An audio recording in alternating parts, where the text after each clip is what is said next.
Chaos. Hi, welcome back to the channel. Primal Chaos here, and again I'm going to be diving back into the world of Dimash. Look, I just can't get enough of this guy, as many of you in the comments would agree, because every time I do something of his work, it just surprises me even more. Like, and you know, you expect that at some point you're going to have seen the best of his work, and you're going to have seen everything that could blow your mind, and everything else after that is good, but it doesn't have that same impact. And yet every time I do a Dimash video, I seem to find myself going, I was not aware that was a possibility, you know? Now, a lot of people talk about his range and his high notes and his amazing whistle register and all that sort of stuff that's you know, obviously come about through years and years of intense training and discipline and all that sort of stuff. We all know Dimash's backstory with, in fact, you guys have filled me in with Dimash's backstory and how hard he works to maintain his voice and to achieve greatness. But, you know, sometimes it's interesting to come across a Dimash song that just doesn't have the high notes, and it's just his beautiful low register and his amazing ability to emote the melody through physically through himself, you know, like, as opposed to just singing the song, you can sense that there's an intensity to how the melody flows through him, right? And you know, some people get it, some people don't, and we've talked about that before. I fall into the camp of I could watch him just sing all day because I really just want to analyze what's going on. It's just mind blowing. Now, recently I did a reaction to Ti Amo Così from the Igor Krutoy concert, and I was not familiar with Aida Garofalina, and still am not. Although I've come across another song, I guess it's from the same performance evening, with just Dimash and Aida, and I thought, you know, it's easy for me as a Lara fan, I guess you could say, being that, like, I'm aware of her from way back in the day where I had one of her pop albums, and I'm slowly being introduced to sort of her more mature adult contemporary classical sort of influences in recent times through the channel. So now I figure let's take Lara out of the equation for this one and just see, you know, what Dimash is capable of, and also like introduce myself further to Aida. And you know, all the comments I read about her is people saying things like she's possibly the greatest operatic soprano of our time and things like that. And so it would be really disrespectful of me to move on and not acknowledge that and find out more about her. So as this is a channel about extreme vocals, let's listen to some extreme vocalists. Here we go. На льду победителей Всемирной универсиады Беттина Попова и Сергей Мозгов. На сцене Аида Гарифуллина и Димаш Кудайберген. Улisse.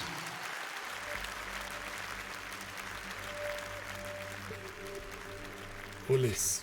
There we go.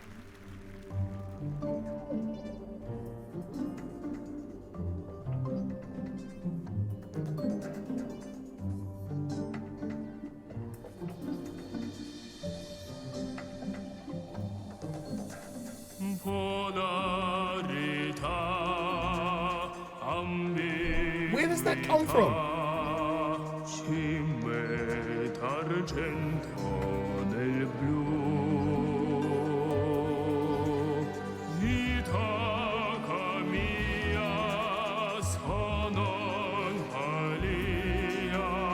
It sounds like somebody else singing.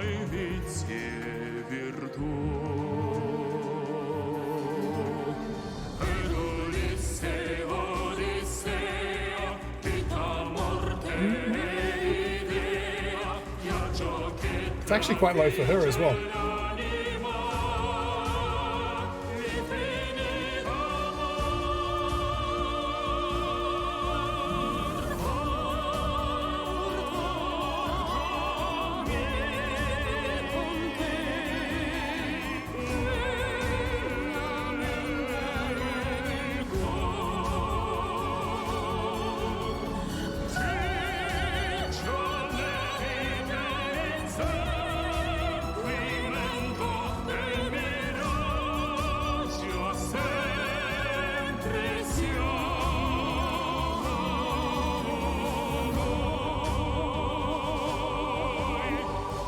What must it feel like to be someone like Igor? Like, and I'm sure he's had a stellar career of always being involved in massive performances and things like that, obviously, but it must just feel so special to come up with something that you've written, you know, on a piano,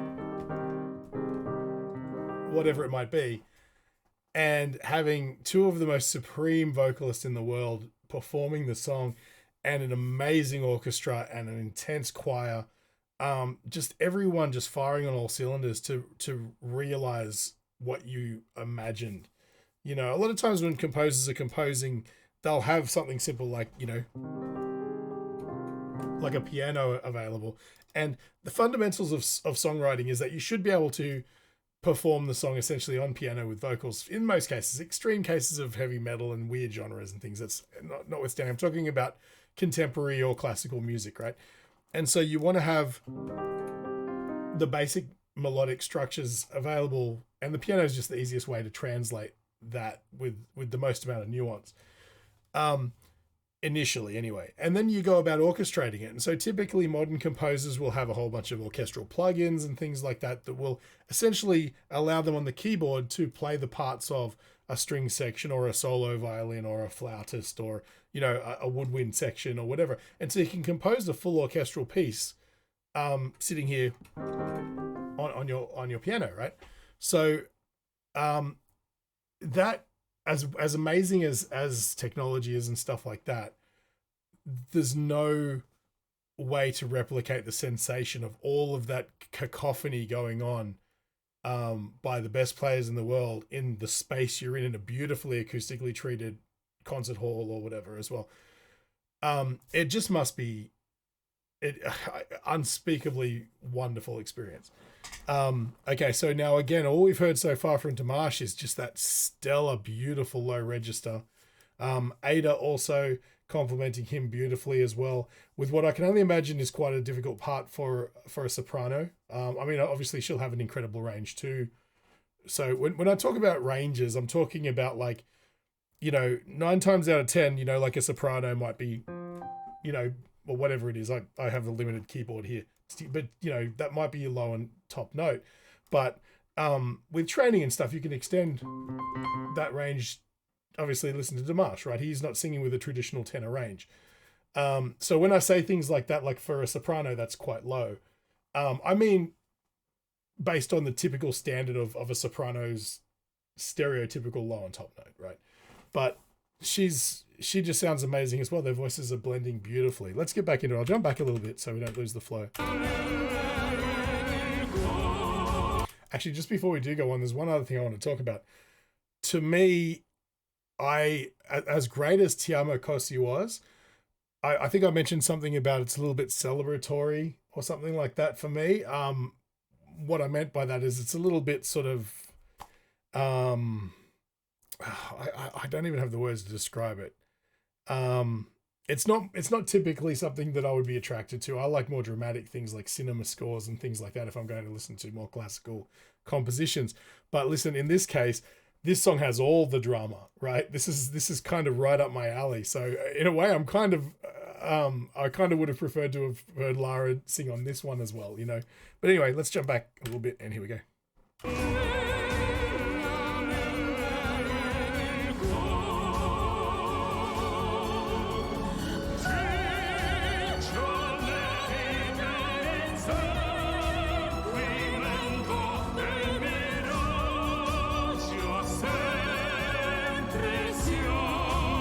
Oh, beautiful harmony.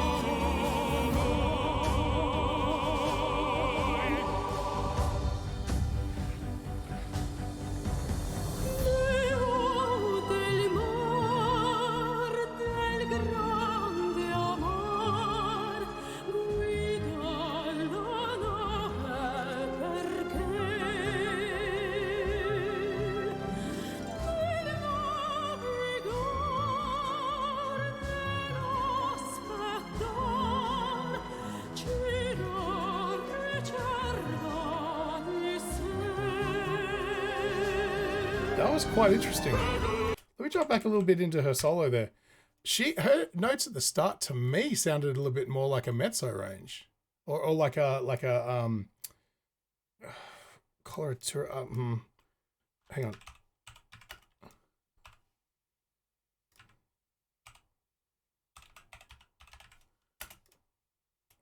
voice.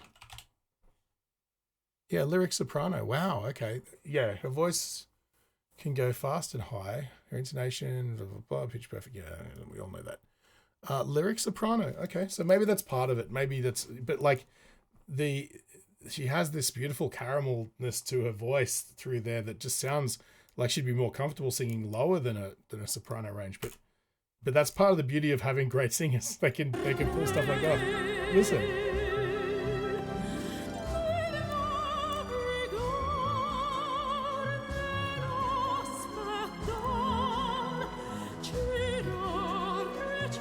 Maybe I didn't get back far enough.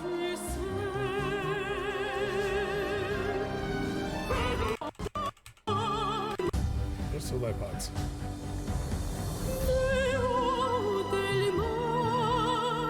See, she has such beautiful warmth and roundness down there.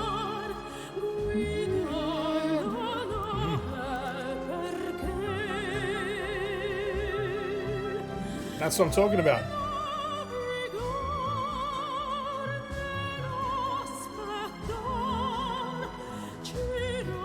As I said in the past, I'm not a vocal coach or a vocal singer. I have a bit of a broad understanding of voices, so take everything I say with a grain of salt.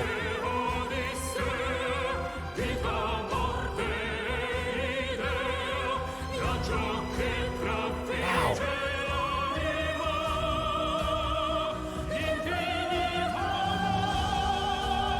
Come on, wow.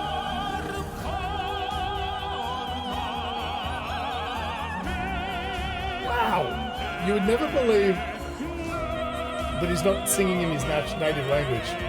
I mean, as someone who doesn't understand.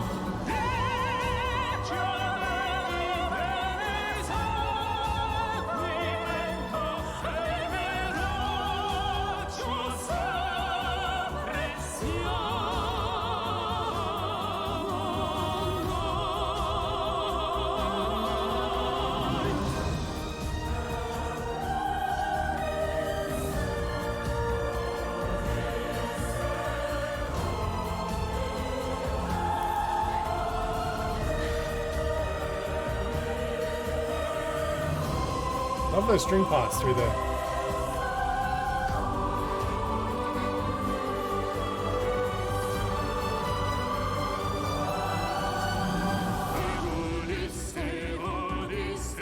Listen to that white voice.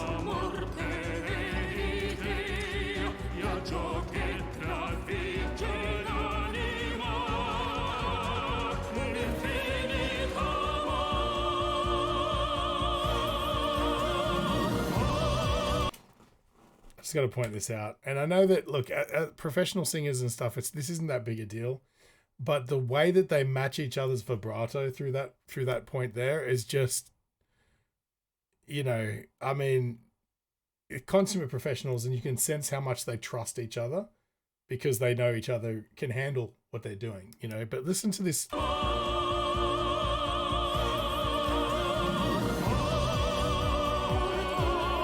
You can hear it all the way through here. Their vibratos just match beautifully, you know.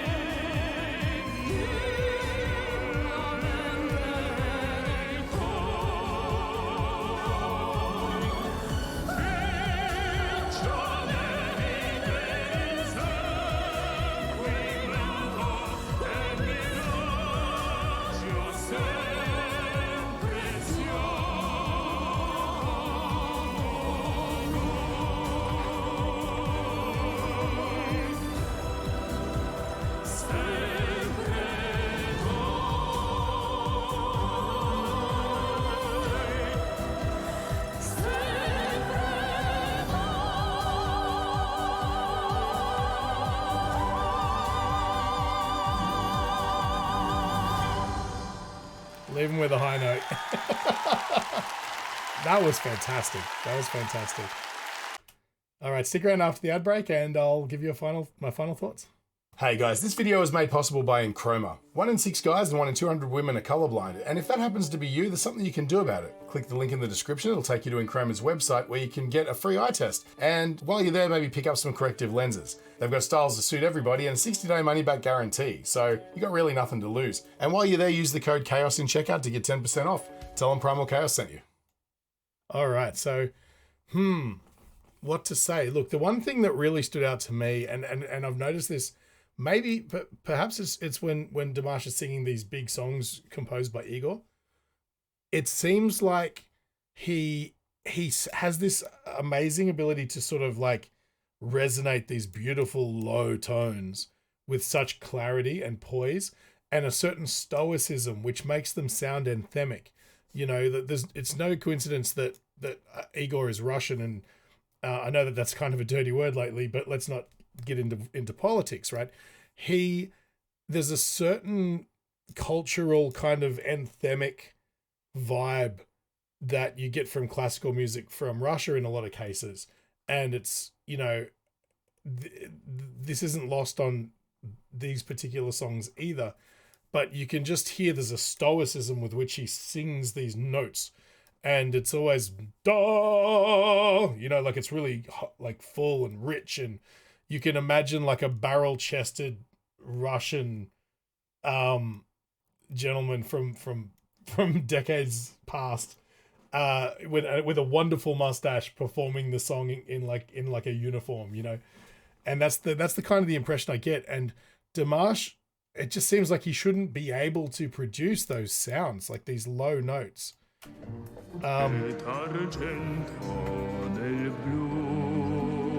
Like they're not unsingable low notes, but for somebody who were aware of his top notes, somewhere your voice has to bottom out. And I think what it is that he's singing relatively low notes, but he has this ability to resonate them with such rich fullness that it sounds a lot lower than it is. You know what I mean? And I think that's the magic of it. I think that's where he sort of gets away with it.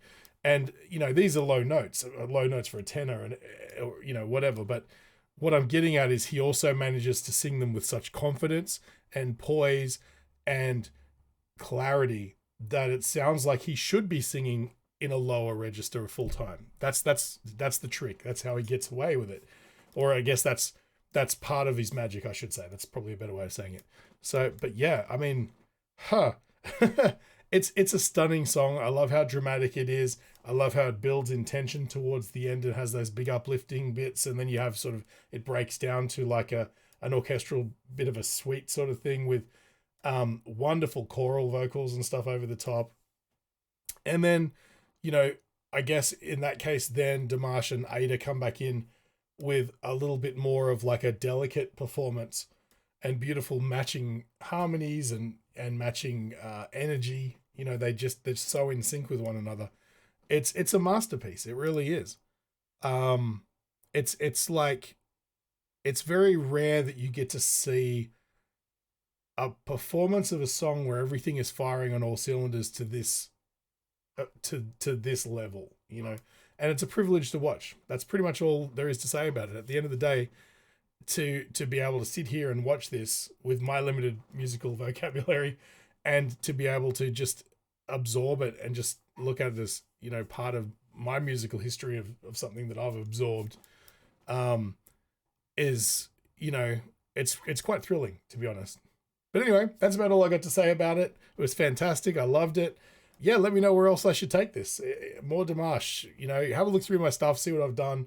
I've done a lot of the big ones, but, you know, there might be some more hidden gems like this. My dog's scratching at the door. But anyway, if you feel like I've brightened your day at all, feel free to support the channel. Just buy me a coffee. I'll leave a link in the description. And, you know, like, share, subscribe. Make sure you hit the bell. So many of my viewers aren't subscribed. And, you know, it occurred to me the other day, I'm relatively close to 10,000. And that's pretty mind-blowing. So if you're someone who's watched a few of my videos and you haven't subscribed, please subscribe, hit the bell. It'll let you know when I'm putting up more stuff. And yeah, that's about all I got to say. Thank you so much if you stuck around this long. I appreciate you and love you. And I'll catch you on the next one.